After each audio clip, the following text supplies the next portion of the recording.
जितने भी स्टूडेंट हैं, आप सभी स्टूडेंट के लिए इस वक्त की सबसे बड़ी बिग ब्रेकिंग न्यूज़ जो है अपडेट निकल कर आया है।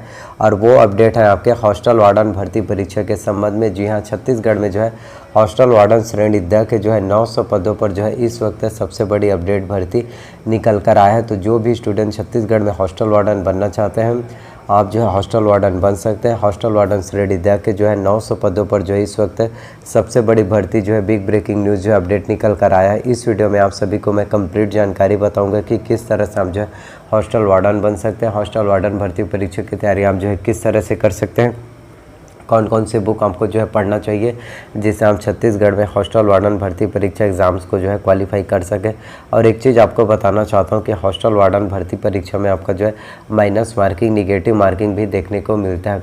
यदि आपने 4 प्रश्न गलत किया तो इसके साथ आपका जो है 1 नंबर, यानी कि 4 प्रश्न गलत करने पर आपका 5 नंबर कट जाता है। तो आपको जो है माइनस मार्किंग, निगेटिव मार्किंग से जितना हो सके बच कर रहना है, क्योंकि आपका एक क्वालिफाई मार्क्स जो है आना चाहिए। काफ़ी स्टूडेंट यही मिस्टेक करते हैं कि क्वेश्चन का आंसर बहुत अच्छे से सॉल्व कर लेते हैं, लेकिन वो ज़्यादा नंबर लाने के लालच में जो है ज़्यादा तुक्का मार लेते हैं और निगेटिव माइनस मार्किंग की वजह से उनका सिलेक्शन जो है रुक जाता है। तो आपको ऐसी गलती नहीं करना है।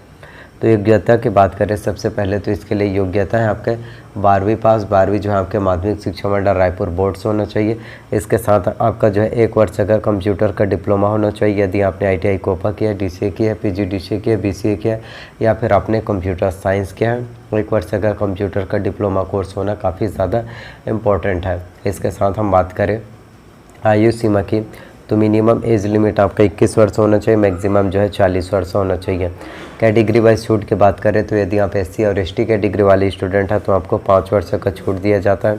तो यदि आप 45 वर्ष के हैं आप आवेदन कर सकते हैं। वहीं यदि आप OBC कैटेगरी वाले स्टूडेंट हैं तो 3 वर्ष का छूट दिया जाता है। 43 वर्ष के हैं फिर भी आप इसमें आसानी से आवेदन कर पाएंगे। वहीं चयन प्रक्रिया, सिलेक्शन प्रोसीजर की बात करें तो इसमें जो है डायरेक्ट भर्ती होता है, सीधी भर्ती होता है। सिर्फ आपको एग्ज़ाम्स में अच्छे से नंबर लाना, फिर आप जो है छत्तीसगढ़ में हॉस्टल वार्डन जो है बन सकते हैं। और वहीं हम बात करें कि कट ऑफ जो है कितना जाने वाला है, सैलरी आपको कितना मिलेगा, तो सैलरी इसमें जो है 22,000 रुपये जो आपको पर मंथ सैलरी जो है दिया जाता है, जो कि एक बहुत ही अच्छा अमाउंट है। 22,000 में आपका जो है ज़िंदगी आराम से जो है अच्छे से चल सकता है।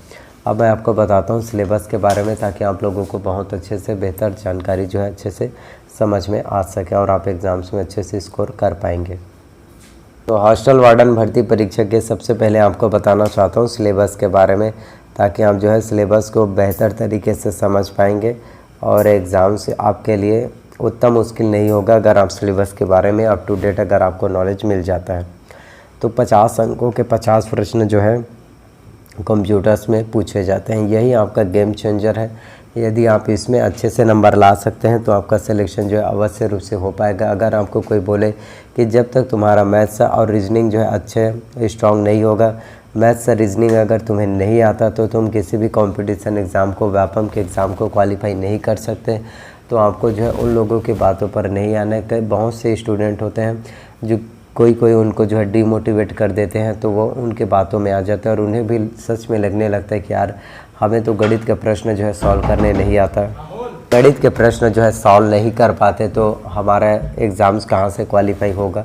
तो मैं आपको बताना चाहता हूँ कि आपको ऐसे सोचने की बिल्कुल भी ज़रूरत नहीं है। यदि आपको मैथ्स और रीजनिंग नहीं आता तो इससे ये नहीं होता कि आप जो है किसी भी कंपटीशन एग्ज़ाम को क्वालिफाई नहीं कर सकते। आप जो है कंपटीशन एग्ज़ाम को क्वालिफाई कर सकते हैं, क्योंकि इसमें जो है 50 अंकों के अकेले ही प्रश्न जो है पूछे जाते हैं। और यदि आप 50 में कम से कम 40 से 45 अंक स्कोर कर लेंगे और मैथ्स और रीजनिंग में यदि सिर्फ 5 से 10 अंक ही लाएंगे, फिर भी आपका सिलेक्शन जो है आसानी से हो जाएगा। तो कंप्यूटर्स में आपको 50 में से कम 25 अंक लाना आपको जो है अनिवार्य है।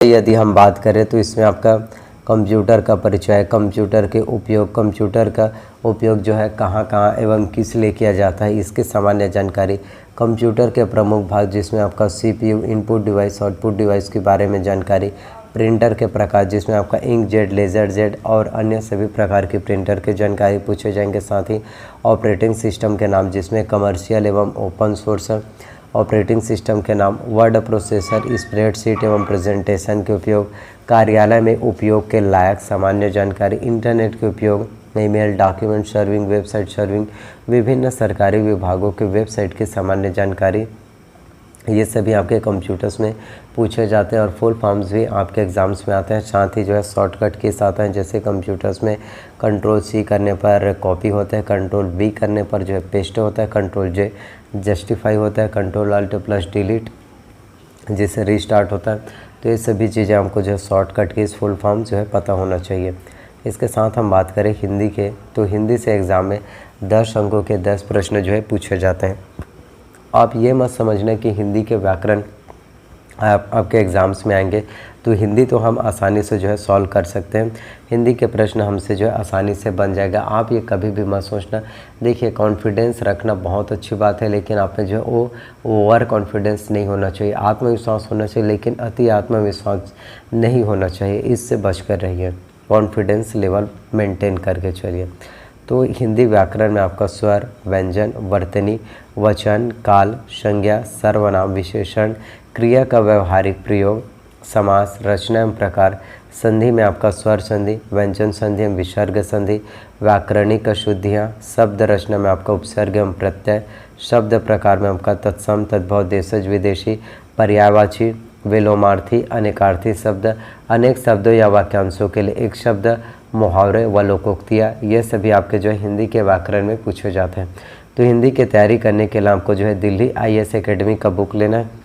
यदि आप हिंदी की तैयारी करने के लिए दिल्ली IAS एकेडमी के बुक से जो है हिंदी की प्रिपरेशन करेंगे तो आपकी हिंदी की प्रिपरेशन जो है बहुत अच्छे से हो पाएगा और आपको हिंदी के बारे में कंप्लीट नॉलेज जो है देखने को मिलेगा। इसके साथ हम बात करें इंग्लिश की, तो इंग्लिश में आपके एग्ज़ाम में जो है 10 अंकों के 10 प्रश्न जो है पूछे जाते हैं। तो इंग्लिश में आपके ग्रामर में आएगा noun, pronoun, tense, voice, narration, conjunction, preposition, article, degree, question tag, one word substitution, subordinate, coordinate, finite verb, non finite verb, precis writing, ये सभी आपके इंग्लिश ग्रामर में आते हैं। तो इंग्लिश ग्रामर की तैयारी यदि आप अच्छे तरीके से करना चाहते हैं तो आप जो है इसेंशियल इंग्लिश SMC दिशा पब्लिकेशन के बुक से यदि आप हिंदी की इंग्लिश की तैयारी करेंगे तो बहुत अच्छे से अंक आपका जो है आ जाएगा। इसके साथ गणित की बात करें तो गणित में आपका जो महत्तम समापवर्तक है, लघुत्तम समापवर्तक है, ये चाल, समय, दूरी, साधारण ब्याज, प्रतिशत, जन्म, मृत्यु दर, ये सभी आपके एग्ज़ाम में पूछे जाते हैं। तो मैथ्स की तैयारी करने के लिए हमको जो है डॉक्टर RS अग्रवाल का बुक लेना है। यदि हम डॉक्टर RS अग्रवाल के बुक से जो है मैथ्स की तैयारी करेंगे, गणित की तैयारी करेंगे तो आपकी गणित की तैयारी जो है अच्छे से हो पाएगा, अच्छे स्तर पर हो पाएगा और आप जो है गणित में बहुत अच्छे से अंक जो है हासिल कर सकते हैं। इसके साथ हम बात करें रीजनिंग के लिए, तो रीजनिंग के लिए आपको जो है सबसे पहले तो आपको अरिहंत का मास्टर रीजनिंग लेना है, जिसमें आपको वर्बल, नॉन वर्बल, एनालिटिकल, ये सभी जानकारी आपका बेसिक से लेकर एडवांस पूरा दिया रहता है ताकि आपको रीजनिंग के बारे में अप टू डेट नॉलेज मिल सके। अब बात करें सामान्य ज्ञान की, क्योंकि बिना सामान्य ज्ञान के आप कंपटीशन एग्ज़ाम को क्वालिफाई नहीं कर पाएंगे। सामान्य ज्ञान के लिए ट्यूटोरियल्स का सामान्य ज्ञान ले सकते हैं। तो प्लीज़ एग्ज़ाम की प्रिपरेशन शुरू कर दीजिए। छत्तीसगढ़ में हॉस्टल वार्डन के श्रेणी द के 900 पदों पर भर्ती होने वाला है। अगर कोई भी डाउट्स हो तो कमेंट अवश्य करना। चैनल पर नए तो चैनल को सब्सक्राइब कर लेना। सो थैंक यू, मिलते हैं अगले वीडियो में। धन्यवाद आप सभी का।